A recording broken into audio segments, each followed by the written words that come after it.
Hello friend, welcome to easy nursing academy. तो चलिए दोस्तों, एक बार फिर से आपका हमारे YouTube channel easy nursing academy में आप सभी का बहुत बहुत स्वागत है। तो आज हम बात करेंगे हमारे पीडियाट्रिक सब्जेक्ट का जो जीआईटी सिस्टम चल रहा है उसके बारे में। उसका एक डिजीज पोर्शन है, वो है पाइलोरिक स्टेनोसिस। तो आज हम बात करेंगे पाइलोरिक स्टेनोसिस के बारे में कि पाइलोरिक स्टेनोसिस क्या होता है, क्या इसके कॉज है, क्या इसका डायग्नोसिस है, क्या ट्रीटमेंट है, कैसे इसका मैनेजमेंट करते हैं। तो आज हम उसके बारे में बात करेंगे। तो देखते हैं, सबसे पहले हमारा टॉपिक है पीडियाट्रिक्स का। पीडियाट्रिक्स का कौन सा टॉपिक है? जीआईटी। जीआईटी का कौन सा? Pyloric stenosis. तो चलिए दोस्तों, हमारा टॉपिक चल रहा है पाइलोरिक स्टेनोसिस, इसके बारे में बात करेंगे। तो पाइलोरिक स्टेनोसिस को हम क्या बोल सकते हैं? हाइपरट्रॉपिक पाइलोरिक स्टेनोसिस। क्या बोल सकते हैं इसको? हाइपरट्रॉपिक पाइलोरिक स्टेनोसिस भी हम इसको बोलते हैं। क्यों बोलते हैं? तो इसके पीछे इसकी इटियोलॉजी है, उसके बारे में हम बात करेंगे। तो सबसे पहले तो इन जो तीन वर्ड है इनके बारे में हमें पता होना चाहिए कि ये क्या है। पाइलोरिक का मतलब है कि पाइलोरस। पाइलोरस क्या चीज है कि ये जो हमारा जीआईटी सिस्टम है, इसका ये वाला जो पोर्शन है जीआईटी का, ये तो है एब्डोमेन। एब्डोमेन का लास्ट जो पोर्शन है, ये यहां पे जो पार्ट है, ये कौन सा है? पाइलोरस। ये है इसका नेक वाला पार्ट, ये बॉडी है, ये फंडस है। और फंडस के ये है इसका फंडस, ये बॉडी है, और ये है इसका पाइलोरस। तो हमें किसकी बात करनी है? पाइलोरस पार्ट की बात करनी है कि पाइलोरिक स्टेनोसिस क्या है। ये है हमारा फंडस, ये है हमारी बॉडी, और ये है पाइलोरस। अब आया समझ में पहला वर्ड पाइलोरस का मतलब क्या है। दूसरा है स्टेनोसिस। स्टेनोसिस का मतलब है नैरोइंग। नैरोइंग नैरोइंग का मतलब है उसकी जो बीच का गैप है वो कम होना, नैरो होना, सिकुड़ना, जिसको बोलते हैं हम नैरोइंग। अब तीसरा वर्ड है हमारे पास हाइपरट्रॉपिक। हाइपरट्रॉपिक का क्या मतलब है? सबसे पहली बात करते हैं हाइपरट्रॉपी और हाइपरप्लेजिया। हाइपरट्रॉपी और हाइपरप्लेजिया के अंदर क्या डिफरेंस है कि हाइपरट्रॉफी के अंदर तो क्या होता है, जो सेल है उनकी साइज जो है वो इंक्रीज होती है, और प्लेजिया के अंदर क्या है, सेल के नंबर इंक्रीज होते हैं। हमें क्या दे रखा है? हाइपरट्रॉपिक। हाइपरट्रॉपिक पाइलोरिक स्टेनोसिस। सबसे पहले हाइपरट्रॉपिक का मतलब है कि सेल की साइज बढ़ चुकी है। पाइलोरिक की मतलब पाइलोरक वाले पार्ट की, और स्टेनोसिस के मतलब है कि इसकी साइज बढ़ने की वजह से क्या होगा, इसका स्टेनोसिस हो जाएगा, नैरोइंग हो जाएगी। ये तो हुआ इसका सीधा सीधा मतलब, सिंपल सा कि पाइलोरिक स्टेनोसिस या हाइपरट्रॉपिक पाइलोरिक स्टेनोसिस का क्या मतलब है। अब हम बात करते हैं इसकी डेफिनेशन की। तो इसकी सिंपल सी एक डेफिनेशन होती है, तो वो क्या है कि जो अभी बताया कि क्या डेफिनेशन है इसकी, कि जो पाइलोरस वाले part increase in size of pylorus part. Pylorus part की जो साइज क्या है वो इंक्रीज हो जाएगी, और जिसकी वजह से क्या है कि जो उसका इंटेस्टाइन का जो पाथवे है वो क्या हो जाएगा, नैरो हो जाएगा। तो स्टोमक का इसका साइज बढ़ने की वजह से ये पाथवे क्या हो गया, narrowing. Increase in size of pylorus part and then क्या होगा, नैरोइंग ऑफ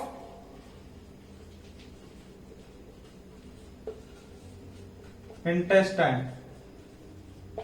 इंटेस्टाइन क्या हो जाएगी, नैरो हो जाएगी। तो ये है इसका क्या सीधा सा मतलब है कि हाइपरट्रोपिक पाइलोरिक स्टेनोसिस का क्या मतलब है कि पाइलोरस वाले पार्ट की साइज बड़ी हो जाने की वजह से उसके अंदर का जो ल्यूमन है वो क्या हो जाएगा, नैरो हो जाएगा, सिकुड़ जाएगा, छोटा हो जाएगा। तो ये तो इसकी सिंपल सी डेफिनेशन है। अब बात करते हैं इसके इटियोलॉजी की कि इसके कॉज क्या है। एग्जैक्ट कॉज तो पता नहीं है, एग्जैक्ट इटियोलॉजी तो क्या है इसकी, अननोन है। एग्जैक्ट इटियोलॉजी तो क्या है इसकी, अननोन है। लेकिन ये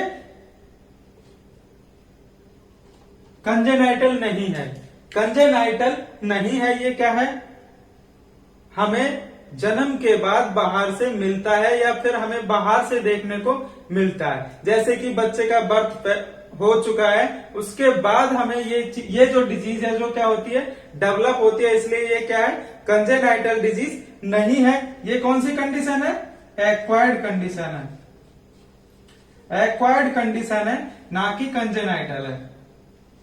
बहुत सी एग्जामों में पूछा जाता है कि पाइलोरिक स्टेनोसिस कौन सी कंडीशन है, कंजेनाइटल है या एक्वायर्ड है। लेकिन ये क्या है, एक्वायर्ड कंडीशन है, कंजेनाइटल नहीं है। अब बात करते हैं हम कुछ इसके रिस्क फैक्टर है। रिस्क फैक्टर की वजह से ये आफ्टर बर्थ जो है हो सकती है ये कंडीशन। तो वो कौन सा रिस्क फैक्टर है, तो उन रिस्क फैक्टरों की अगर हम बात करें तो सबसे पहला तो कौन सा रिस्क फैक्टर है,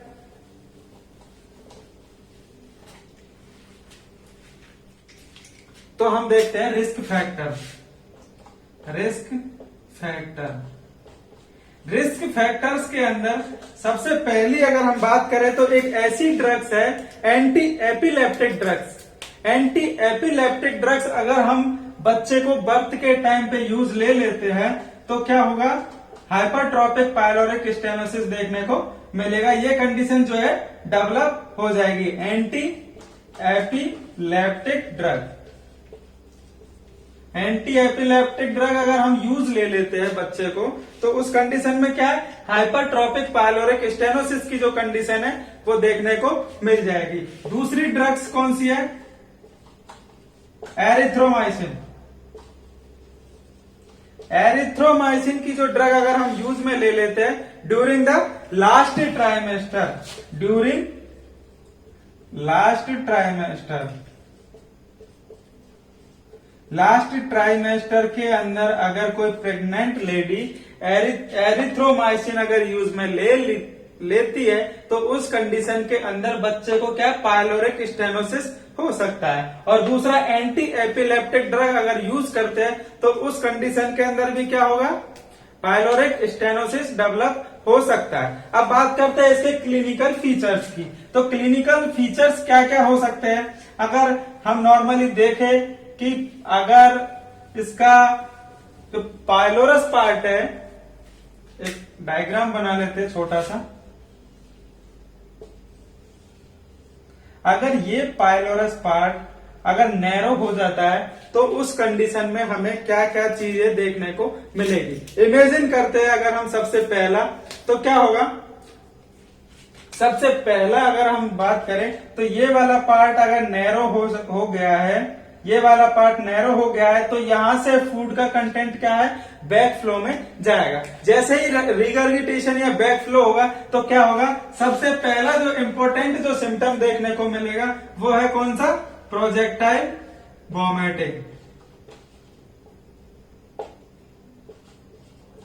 प्रोजेक्टाइल वॉमिटिंग ये क्या है, इसका सबसे मेन और इम्पोर्टेंट जो साइन एंड सिम्टम है वो प्रोजेक्टाइल वॉमिटिंग। बहुत सी एग्जामों में पूछा गया, मोस्ट इंपोर्टेंट क्वेश्चन है ये, मोस्ट इंपोर्टेंट ये सिम्टम है जो बार बार एग्जामों में पूछा जाता है कि हमें प्रोजेक्टाइल वॉमिटिंग कौन सी डिजीज के अंदर देखने को मिलती है। तो उसका आंसर है पाइलोरिक स्टेनोसिस, या फिर क्वेश्चन आएगा पाइलोरिक स्टेनोसिस के अंदर कौन सा सिम्टम जो फीचर है वो सबसे इंपॉर्टेंट है, जो ज्यादा देखने को मिलेगा, तो उसका आंसर क्या है, पाइलोरिक स्टेनोसिस। अब दूसरी बात करते हैं कि प्रोजेक्टाइल वॉमिटिंग हो रही है। प्रोजेक्टाइल का मतलब है फोर्सफुल वॉमिटिंग, फोर्सफुली क्या करेगा, वॉमिटिंग होगी। तो दूसरा, अगर वॉमिटिंग हो रही है तो कौन सी होगी, बाइल आएगा या नहीं आएगा। बात करते हैं बाइल की। बाइल यस है और नो है। तो हम बात करते हैं कि अगर बाइल कहाँ होता है, बाइल हमें क्या, यहां से जो कॉमन बाइल डक्ट जो होती है वहां लीवर से या गाल ब्लेडर से आता है। तो कहां पे होता है बाइल, बाइल होता है हमारी ड्यूडेनम के अंदर। ड्यूडेनम के अंदर होगा और वॉमिटिंग क्या यहां से जा रही है, तो बाइल होगा या नहीं होगा, तो इसमें जो है बाइल नहीं होगा। तो इसका मतलब है कि कौन सी वॉमिटिंग होगी, नॉन बिलियस वॉमिटिंग। नॉन बिलियस का मतलब है इसके अंदर बाइल जो है हमें देखने को नहीं मिलेगा। दूसरा सिम्टम क्या है, नॉन बिलियस वॉमिटिंग। दूसरा क्या मिलेगा, नॉन बिलियस वॉमिटिंग। थर्ड बात, अगर अपन बात करते हैं कि वॉमिटिंग हो रही है, वॉमिटिंग अगर हो रही है तो उस कंडीशन के अंदर हमें जो एसिड बेस इम्बैलेंस जो देखने को मिलेगा वो कौन सा मिलेगा कि यहां से ऊपर अगर वॉमिटिंग हो रही है, पूरा एसिड जो है वो क्या होगा, बाहर निकल जाएगा बॉडी से। यहां से ऊपर अगर हो रही है तो क्या है, एसिड बाहर निकल रहा है, तो बाहर निकलने की कंडीशन में हमारी बॉडी के अंदर एसिड की मात्रा कम हो जाएगी। एसिड जैसे ही कम होगा तो कौन सी सिचुएशन डेवलप होगी, वो होगी मेटाबॉलिक एल्केलोसिस। मेटाबॉलिक एल्केलोसिस जो है हमें देखने को मिलेगा। क्यों, क्योंकि एसिड पूरा बाहर निकल गया। अगर डायरिया की कंडीशन अगर देखने को मिले, क्वेश्चन में आता है डायरिया, तो उस कंडीशन में कौन सा हमें मेटाबॉलिक मिलेगा, कौन सा एसिड बेस इम्बैलेंस मिलेगा, वो होगा मेटाबॉलिक एसिडोसिस। मेटाबॉलिक एसिडो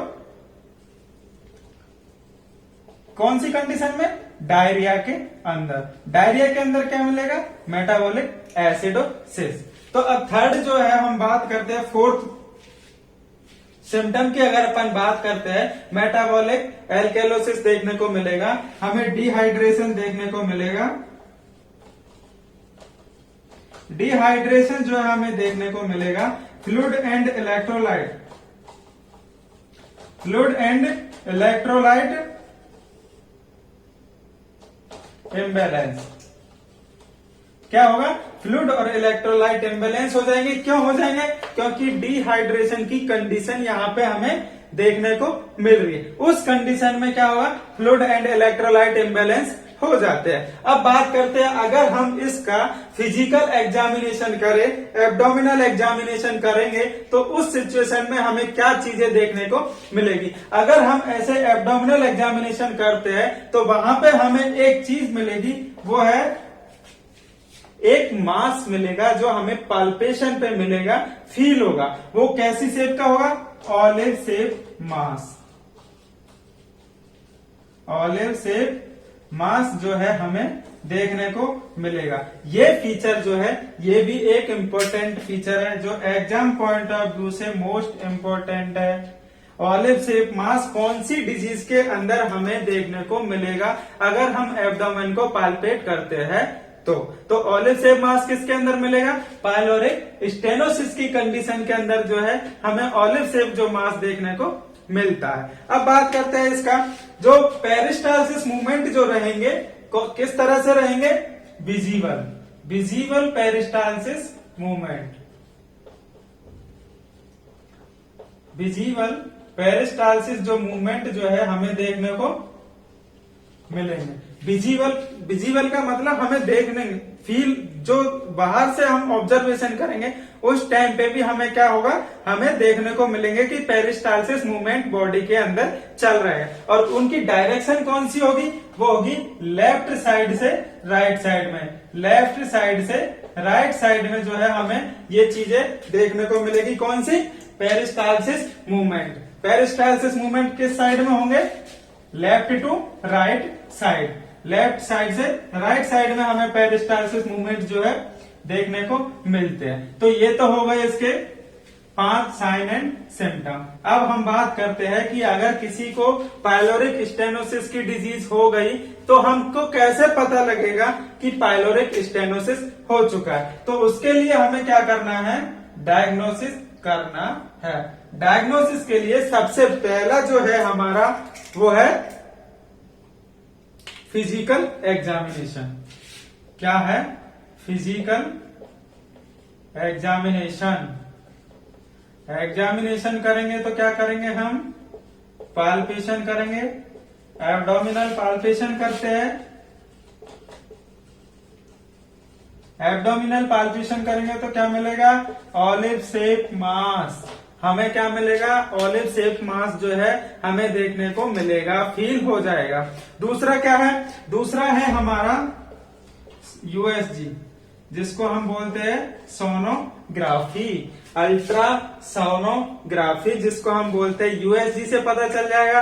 और थर्ड जो है वो है एक जीआईटी के लिए जांच होती है स्पेशली, वो है एंडोस्कोपी। एंडोस्कोपी से भी हमें क्या मिलेगा? इस चीज का पता चल जाएगा कि कहां से रास्ता नैरो हुआ है, कहां से ऑब्स्ट्रक्शन के चांस है। तो पूरा रास्ता जो है जीआईटी का अपन को देखने को मिल जाएगा। एंडोस्कोपी का मतलब है कि हम विजुअलाइज करते हैं हमारी इंटेस्टाइन के अंदर एक कैमरा डालते हैं, उससे पूरी इंटेस्टाइन को देखते हैं कि क्या चल रहा है, क्या नहीं चल रहा है। तो एंडोस्कोपी से क्या है वो हमें देखने को मिल जाएगा। अब बात करते हैं हम इसके मैनेजमेंट की। तो मैनेजमेंट की अगर हम बात करते हैं तो उसके अंदर क्या मिलेगा हमें? सर्जिकल मैनेजमेंट, क्योंकि मेडिकल मैनेजमेंट से साइज छोटी नहीं हो पाएगी। उसके लिए क्या करेंगे? मेडिकल मैनेजमेंट की जगह क्या करेंगे? सर्जिकल मैनेजमेंट करना है। डायग्नोसिस हमने कर लिया, हमें पता चल गया कि डिजीज पाइलोरिक स्टेनोसिस है। डिजीज क्या है? पाइलोरिक स्टेनोसिस है। अब क्या करना है? हमें मैनेजमेंट करना है। तो मैनेजमेंट कौन सा करेंगे? सर्जिकल मैनेजमेंट करेंगे। और सर्जिकल मैनेजमेंट के लिए हम क्या करेंगे कि ये जो हमारा पाइलोरस वाला पार्ट है उसके अंदर ये जो नैरो हो चुका है उसकी क्या करेंगे हम? उसके बीच में जो मांस है उसको हटा देंगे। तो क्या करेंगे? पाइलोरस का मतलब पाइलोरो, मांस जो है मसल्स है उनके अंदर क्या करेंगे? मायो। और क्या कर देंगे? एक ओपनिंग क्रिएट कर देंगे यहां के बीच में। तो क्या करेंगे? ओटोमी। इसका मतलब क्या हुआ पूरे प्रोसीजर का? पाइलोरो मायोटोमी। पाइलोरो का मतलब पाइलोरस, मायो का मतलब मसल्स, ओटोमी का मतलब ओपनिंग। तो पाइलोरस वाले पार्ट में मसल्स को हटा के उसकी ओपनिंग कर देंगे। तो क्या हो जाएगा पूरा नाम? पाइलोरो मायोटोमी। आया समझ में? अब इस प्रोसीजर को हम एक नाम और देते हैं जो एग्जाम में आता है, बार बार उसी नाम से पूछा जाता है। या फिर क्वेश्चन आएगा कि पाइलोरिक स्टेनोसिस के लिए जो सर्जरी की जाती है उसका क्या नाम है। तो अगर पाइलोरोमायोटोमी आ रहा है तो पता चल जाएगा। लेकिन अगर ऑप्शन में आ रहा है फ्रेडेट, FREDET, फ्रेडेट RAM stead,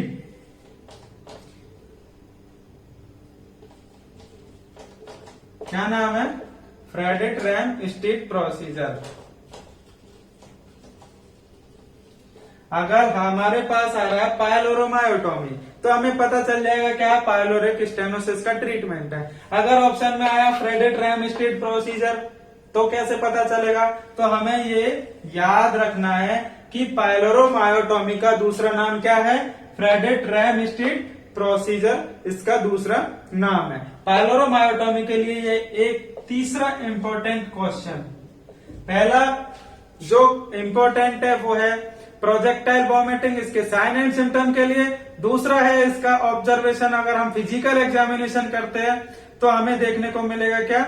olive shape मास। और थर्ड अगर हम बात करते हैं तो इसके मैनेजमेंट से रिलेटेड क्वेश्चन आता है तो वो है ये प्रोसीजर का नाम, फ्रेडेट रैम स्टीड प्रोसीजर जो है पाइलोरोमायोटोमी को बोलते हैं। ये भी बार बार क्वेश्चन में पूछा जाता है। अब बात करते हैं हम पोस्ट ऑपरेटिव मैनेजमेंट की। ये तो हो गया इसका सर्जिकल मैनेजमेंट। अब सर्जरी होने के बाद अगर हमें पोस्ट ऑपरेटिव मैनेजमेंट करना है तो नर्सिंग मैनेजमेंट में क्या होगा? पोस्ट ऑपरेटिव में हमें देखने को मिलेगा सबसे पहले क्या करना है। सबसे पहले पोस्ट ऑपरेटिव से पेशेंट आया है, हमारा पहला काम क्या है? Vital sign monitor, vital sign को मॉनिटर करना। सबसे पहले क्या करना है? हमें वाइटल साइन को मॉनिटर करना है। दूसरा हमारे क्या डिहाइड्रेशन हो रहा था, डिहाइड्रेशन को मैनेज करना है, डिहाइड्रेशन का ट्रीटमेंट करना है। इसके लिए हमें आईवी फ्लूइड जो है देने पड़ेंगे। थर्ड जो है हमारा, अगर पेशेंट को ओरली अलाउ करना है तो कब करेंगे?